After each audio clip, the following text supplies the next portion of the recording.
the Dodgers spent a lot of money to get Tanner Scott in the back end of their bullpen. 4 years, $72 million. And he is on to save this one. Has 10 saves in 13 tries. Hard-throwing left-hander. Facing Starling Marte, Soto, and Alonso here in the bottom of the ninth. Strike one. Very important for Tanner Scott to be able to land and drive that fastball to the glove side.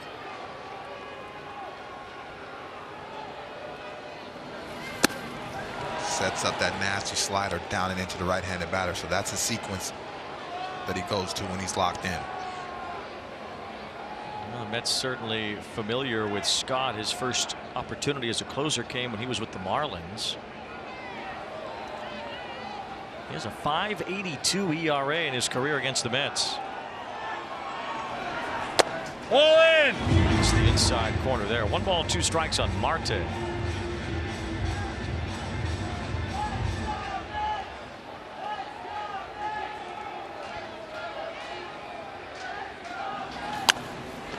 One has popped up foul. Interesting numbers for Scott here at Citi Field. You talk about the intensity of an atmosphere and pressure on the road or pressure in New York. Well, in 10 1/3 innings here at Citi Field, he has issued 12 walks and only given up 3 hits.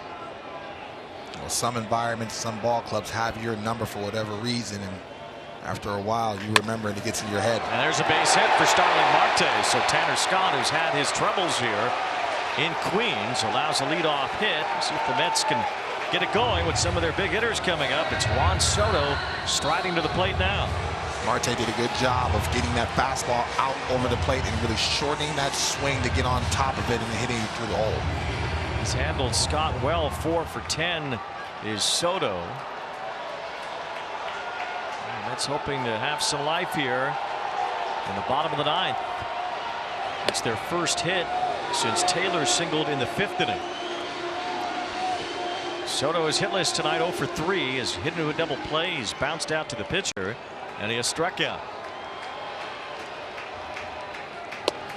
1 ball, 1 strike. Amazingly, Soto's last extra base hit was 2 weeks ago today. It's hard to fathom with a guy who has so much power. 1 ball, 1 strike, and it's 2-1. He'll take a walk, that's for sure, and Alonso's on deck. Yeah, so he's going to be very selective. He understands Tanner Scott's command is tricky right now, so he's hunting this fastball, hopefully get his arms extended. And if you're Scott, you're trying to land a secondary pitch, but you're going to have to go to that fastball. Big swing and a miss from Soto. It's 2-2. It was a fastball at 96. Scott wants Soto to be able to chase that slider ultimately, but this is a well-thrown fastball, and Juan Soto's swing just gets a tad big. Scott has reverse splits. Lefty's hitting .348 against him, and Soto pops it up. Another frustrating night at the plate for Juan Soto, as Mookie Betts is there to make the catch, and Soto's 0 for 4.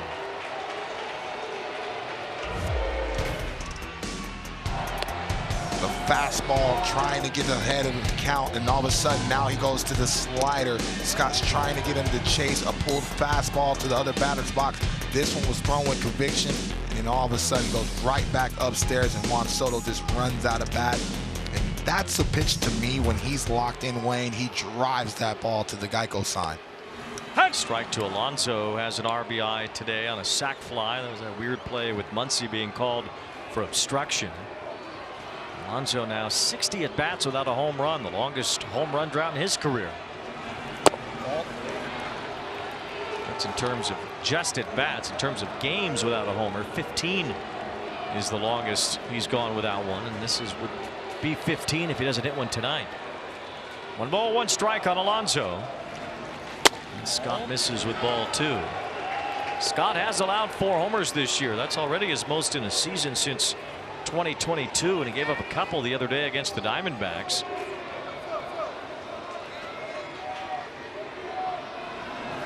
He's behind Alonso, 3-1. Jeff McNeil is on deck.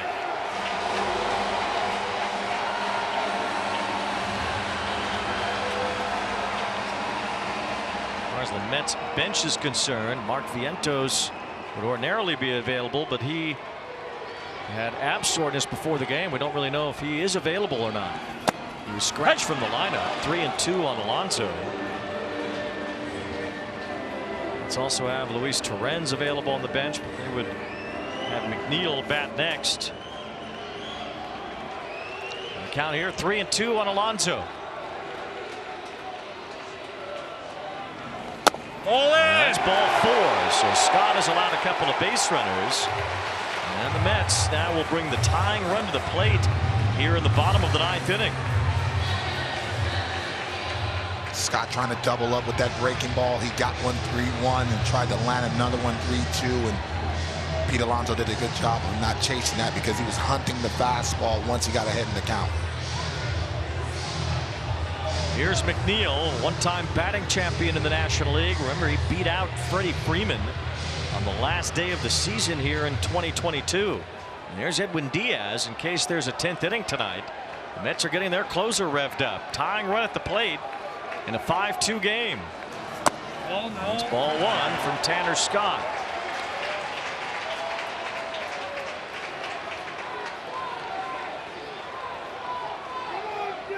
Scott only 1 walk so far this year entering tonight, but he's having trouble with command. He's behind McNeil 2-0 after walking Alonso. His front shoulder, and what I mean by that is his glove shoulder is flying open, so that's why you're seeing a ton of misses to the glove side. And so this is an excellent mound visit to just calm him down and get him back into the sequence of the strike zone, especially lefty on lefty. Here's Scott the other night giving up a home run to Gabriel Moreno, and then Corbin Carroll in the 9th and 10th innings. The Dodgers had to battle the Diamondbacks.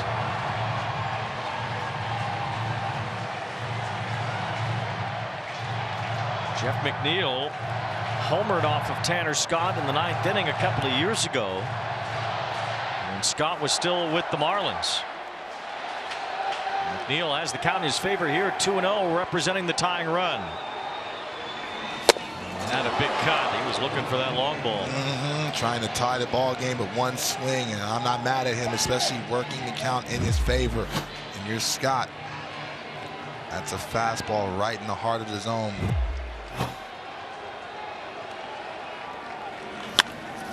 Dumps that one foul, 2-2. McNeil typically pretty tough to strike out. He'll really shorten up with 2 strikes and look to punch it somewhere.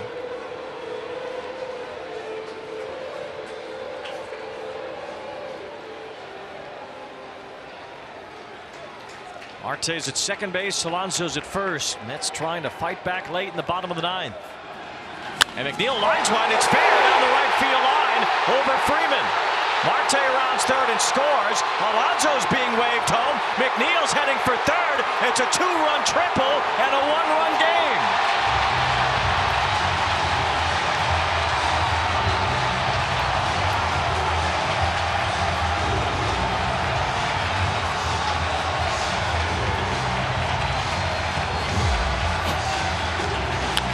Short, sweet swing. He did not try to get big, Wayne. He understood that Scott's going to provide the power, barrels the baseball, and as soon as that ball is down, everyone is off to the races. Excellent at bat by McNeil. Now the Metropolitans are cooking.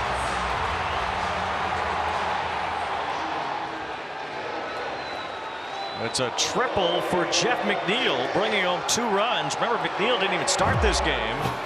Brandon Nimmo left after the rain delay with some neck soreness. It's the 3rd triple for McNeil this year. He leads the Mets in that category. At least he's tied for the team lead with Tyrone Taylor, who's due up now.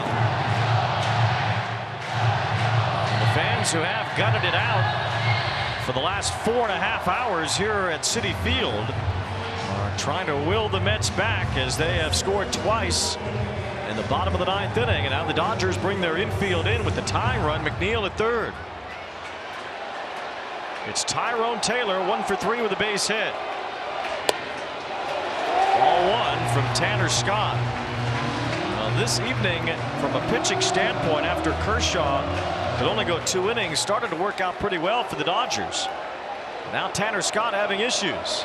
And a strike on a pitch that looked out of the zone to Taylor. Yeah, Taylor didn't like that one. That's a well-received ball by Will Smith to make it look like a strike, but obviously out of the zone. Big swing and a miss by Taylor. Now it's 1-2.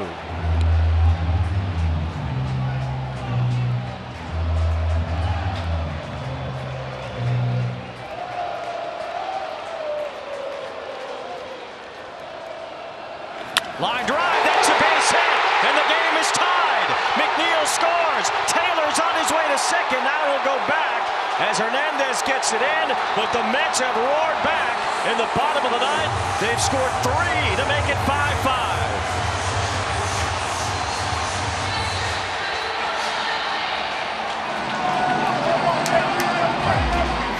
That's going to be it for Scott. Went to the breaking ball. It did not spin a cement mixer, and Taylor did a good job of shortening that swing and just barreling it.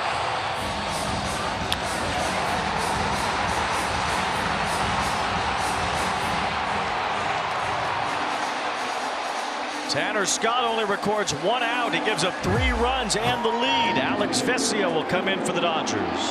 Tanner Scott dejected after he allows 3 runs to score in the bottom of the 9th inning, recording only 1 out. The Dodgers, 3 pitchers before Scott allowed just 3 hits total in 8 innings. Scott giving up 3 runs on 3 hits here in the 9th. And now Alex Vesia, who's had some trouble keeping the ball in the ballpark lately, faces Francisco Alvarez with the winning run now at first. Strike 1 from Vesia, who's allowed 3 homers in his last 5 appearances and 6 on the year. Yeah, it's a rhythm down there, Wayne, in the bullpen, and Tanner Scott right now is just not commanding the baseball like he needs to, and really having trouble finishing hitters. That's another issue for him at Citi Field. And now Alvarez with a fly ball center field. It's Pages moving over shy of the warning track, making the catch. Taylor on his way towards second now will stay at first as Pages does a great job to get it in.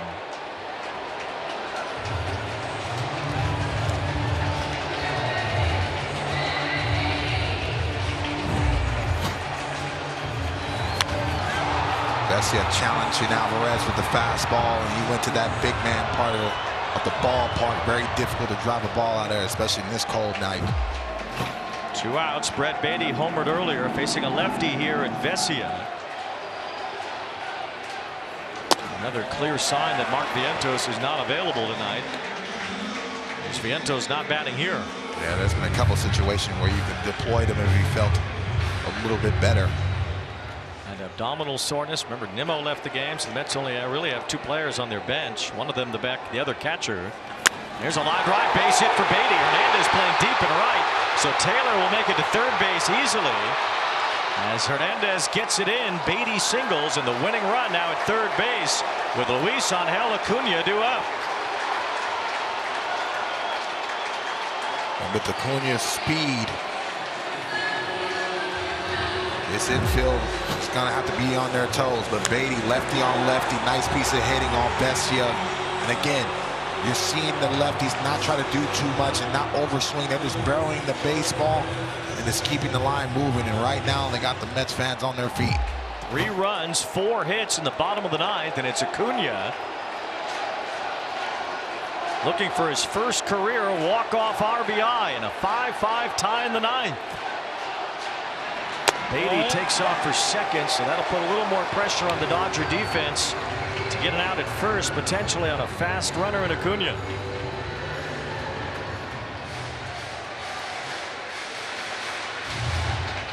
'23-year-old utility player Luis Angel Acuna takes ball 2. Now Vesia puts Acuna on here. He's got to deal with Lindor. Winning run at third, it's Tyrone Taylor with the game-tying hit. Jeff McNeil a 2-run triple, and the Mets have awoken in the bottom of the 9th. Swing and a miss by Acuna. A challenging fastball behind in the count by Vesia. Goes at the top of the zone, and Acuna just gets big with that swing. Mets have had 4 walk-off hits this year. Only the Giants and Marlins have had more. Acuna swings through that. It's 2-2.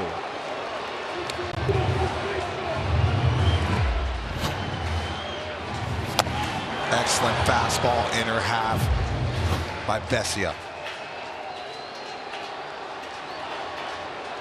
Tied up in the bottom of the ninth with 2 outs on 2-2. It's Acuna trying to check his swing, and he went around strike 3. Alex Vesia gets the final out in the bottom of the ninth. The Mets leave the winning run at third, but they've tied the game.